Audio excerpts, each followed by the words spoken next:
조선의 북쪽 깊은 산맥이 겹겹이 둘러싼 마을 하나가 있었다. 사람들은 그곳을 운계촌이라 불렀다. 안개가 자욱한 새벽마다 계곡 아래로 흰 물안개가 흘러내려 마치 하늘과 땅이 맞닿은 듯한 풍경이 펼쳐지는 곳이었다. 그 마을의 가장 끝, 오래된 소나무 숲발에 낡은 초가 한 채가 있었다.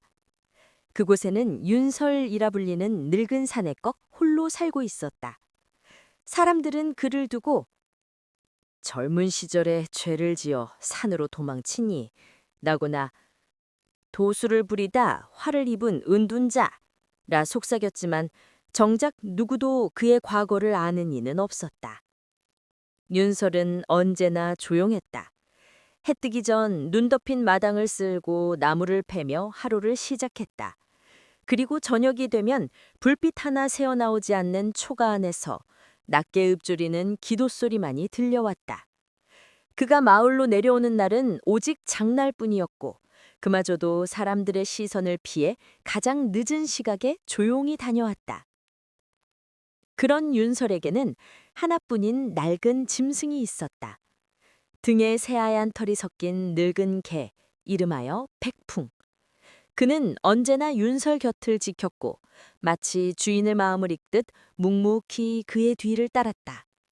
사람들은 그 초가 근처를 돌아다니지 않았다. 밤마다 희미한 불빛이 숲속을 비추면 아이들은 겁에 질려 울고 어른들은 거긴 옛 신의 자리가 남은 곳이야 라며 손사래를 쳤다. 그러던 어느 해 겨울, 산을 덮은 눈이 유난히 깊고 매서웠다. 이듬해 봄에도 눈이 녹지 않아 사람들은 하늘이 노했노라 수군거렸다. 그때부터 이상한 일들이 하나둘 일어나기 시작했다. 그의 봄은 오지 않았다. 눈은 녹지 않았고 강물은 얼음 밑에서 숨을 죽였다. 마을의 밭은 얼어붙어 씨앗이 썩어갔고 가축들은 추위를 견디지 못해 하나둘 쓰러졌다. 사람들은 점점 윤설의 초가를 향해 의심의 눈을 돌렸다. 저 노인네가 뭘 숨기고 있는 게야? 밤마다 숲에서 이상한 불빛이 번쩍였다지? 백풍이 울면 반드시 다음날 누가 아프더라. 이런 말들이 돌기 시작했다. 처음엔 농담처럼 흘렸으나 점점 사람들의 얼굴엔 두려움이 깃들었다. 장날 마을 우물가에 모인 사람들 사이에서 누군가가 낮게 말했다. 내가 봤다네? 윤설이 밤마다 묘지 근처에서 무언가를 묻고 있었다네? 그 말은 불시였다. 마을의 젊은이 몇이 주먹을 쥐며 일어섰다. 그 중에서도 가장 혈기왕성한 사내, 이름하여 하명석. 그는 장정들 사이에서 언제나 앞장서며 사람들의 불안을 힘으로 잠재우려는 이였다. 저런 놈 하나 때문에 마을이 이 꼴이 났어. 오늘 밤 내가 가서 확인하겠다. 노인들이 말렸다. 그만두게 명서가. 저 노인 예사 사람이 아니야. 산이 그를 감싸고 있단다. 하지만 젊은 피는 경고를 들을 줄 몰랐다. 그날 밤 명석은 친구 두어 명을 데리고 윤설의 초가로 향했다. 달빛은 없고 눈발은 희미하게 흩날렸다. 숲속은 깊고 조용했다. 오직 백풍의 낮은 울음소리만이 바람결에 섞여 들렸다. 봐라, 저기 불빛! 초가 안에서 희미한 등불이 흔들리고 있었다. 그들은 몰래 다가가 문틈으로 안을 들여다보았다. 윤설은 바닥에 놓인 오래된 부적과 나무 조각을 앞에 두고 있었다. 그의 손끝에서 무언가 푸른 빛이 번쩍였고 순간 공기 속에 서늘한 기운이 흘렀다. 젊은이들은 놀라 몸을 움츠렸다. 봐, 내가 뭘 했어? 마을에 저주를 내리고 있는 거야. 명석은 이를 악물고 문을 팔로 걷어찼다. 이 미친 노인! 무슨 짓을 하는 거야? 윤설이 놀라 고개를 들었다. 그의 님빛은 차가웠다. 그러나 분도가 아닌 오랜 슬픔이 깃든 눈이었다. 나가지 말라 했거늘 그의 목소리는 바람처럼 낮았다. 명석은 겁을 감추려 소리쳤다. 당신 때문에 우리 마을이 죽어가고 있어.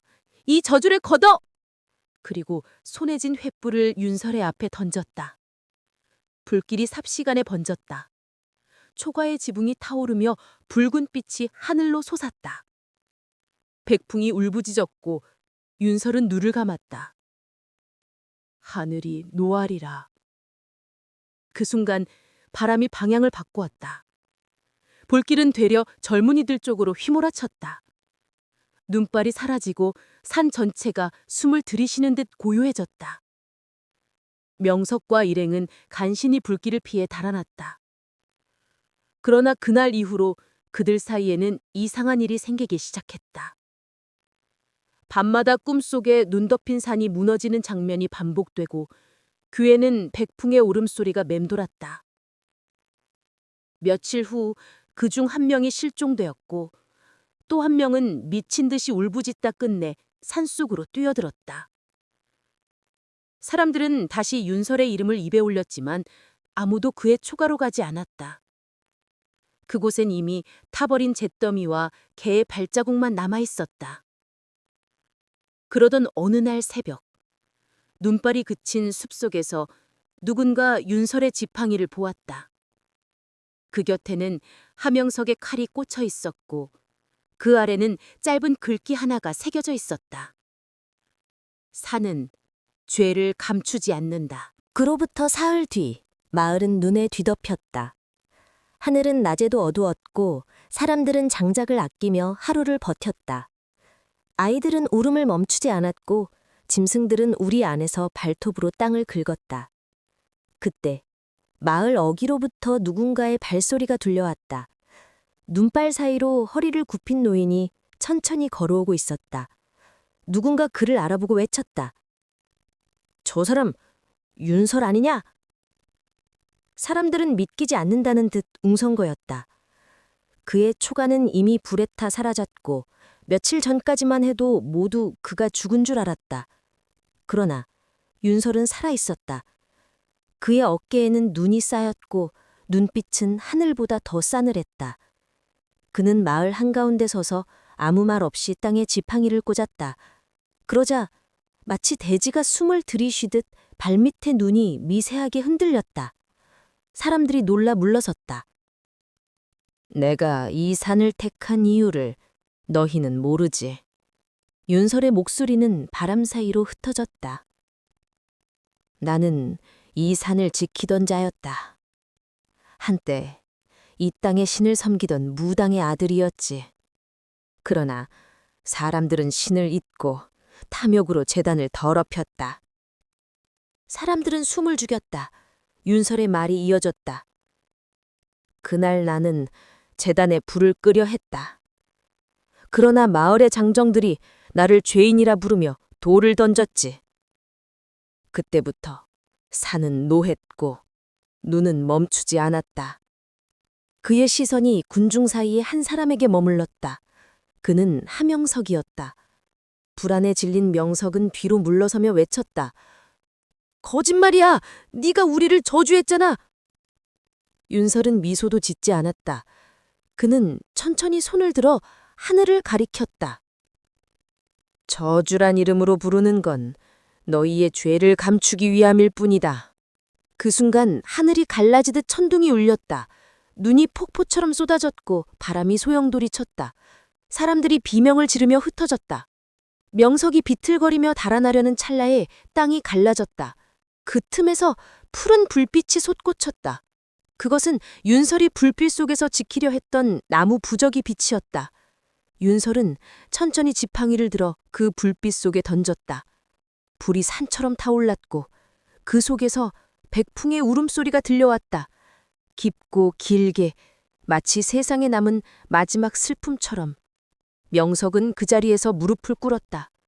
눈물이 눈가를 타고 흘러내렸으나 그것이 눈물인지 녹은 눈인지 분간할 수 없었다. 제발 멈춰줘요. 내 잘못이었어요. 윤설은 잠시 그를 바라보다 고개를 저었다. 멈출 수 있는 건 나도 아니란다. 산이 노했으니 이제는 스스로 심판할 것이다. 그의 말이 끝나자 바람이 잦아들었다. 그러나 그 고요는 평온이 아니었다. 오히려 무겁고 숨막히는 침묵이었다. 그날 밤 운계촌의 절반이 눈사태에 휩쓸렸다. 함영석의 집은 흔적도 없이 사라졌고 사람들은 그 뒤로 그의 이름을 다시는 입에 올리지 않았다. 다음 날 새벽 눈이 거친 숲길에서 백풍의 발자국이 보였다. 그 자국은 산 정상을 향했고 그 끝에는 아무 각도 남아있지 않았다. 눈사태가 휩쓴 뒤 운계초는 마치 세상이 멈춘 듯 고요했다. 살아남은 사람들은 서로를 알아보지도 못한 채 하얗게 뒤덮인 폐허 속을 헤맸다. 집들은 무너졌고 우물은 얼어붙었다. 나무들은 꺾여 하늘을 향해 검은 가지를 드러내고 있었다. 그 속에서 몇몇이 산자락으로 향했다. 그곳에는 윤설의 초가가 있던 자리였다. 그러나 이미 아무것도 남지 않았다. 잿더미조차 바람에 날려 사라졌고 오직 그 자리에 한 그루의 푸른 버들나무만이 새로 돋아 있었다. 누군가가 낮게 중얼거렸다. 이건 언제 자랐던 거지?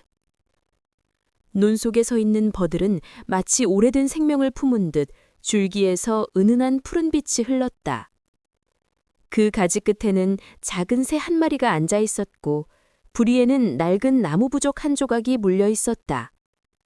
그것은 윤설이 늘 지니고 다니던 것이었다. 사람들은 그제야 깨달았다. 그가 저주를 내린 것이 아니라 마을을 지키려 했음을.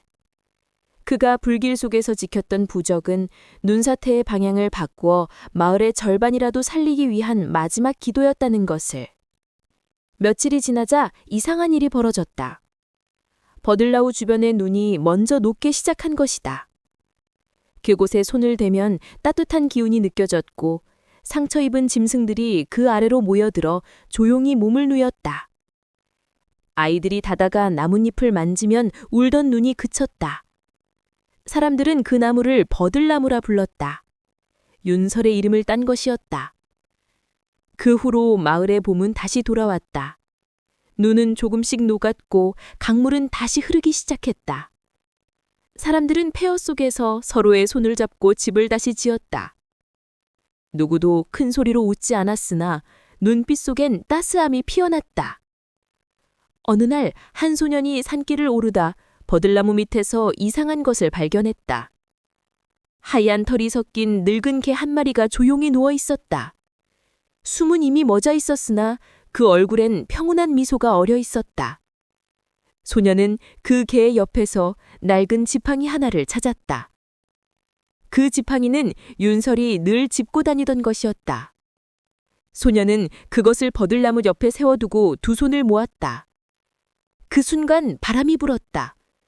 버들의 가지가 흔들리며 눈발 대신 잎이 흩날렸다.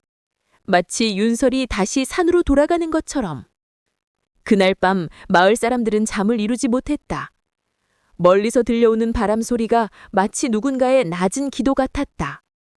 산은 죄를 감추지 않지만 용서도 잊지 않는다. 그 이후 운계촌의 사람들은 제단을 다시 세웠다. 그리고 매년 첫눈이 내리는 날 버들나무 아래에 향을 피웠다. 그곳에선 언제나 백풍의 발자국이 보였고 그 위로 한 송이의 푸른 빛의 연기가 피어올랐다. 사람들은 말했다. 산이 아직 우리 곁에 계시다. 몇 해가 흘렀다. 운계초는 다시 평화를 되찾았다. 봄마다 삼벚꽃이 피어 흰 눈처럼 흩날렸고 아이들은 그 아래서 뛰놀았다. 그러나 사람들은 여전히 산을 향해 고개를 숙였다. 버들나무는 더 크고 푸르게 자라 있었다. 그 뿌리 아래엔 지금도 따뜻한 기운이 맴돌았고 새들은 그 가지 위에 집을 지었다. 사람들은 그 나무를 윤설의 버들이라 부르며 누구도 함부로 가지를 꺾지 않았다.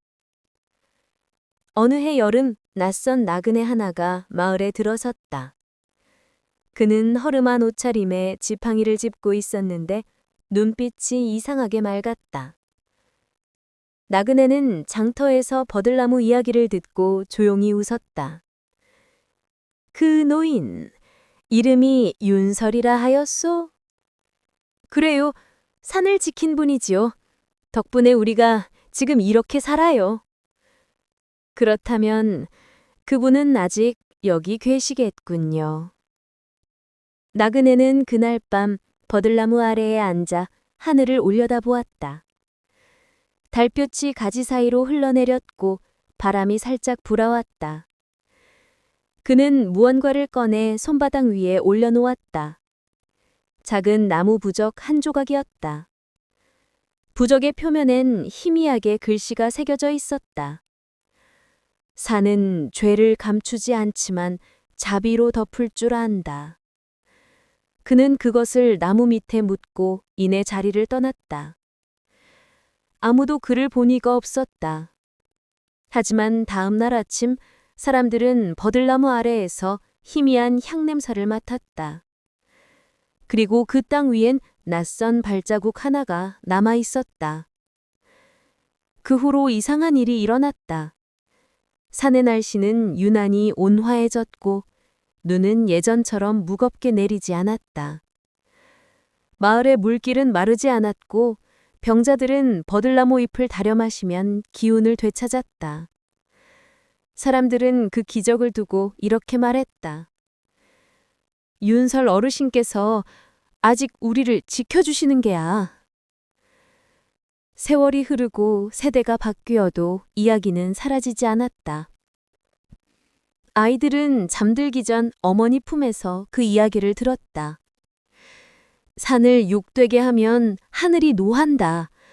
그러나 진심으로 참여하면 윤설의 버들이 그 죄를 덮어준다. 밤마다 바람이 불면 버들잎들이 서로 부딪히며 낮은 소리를 냈다.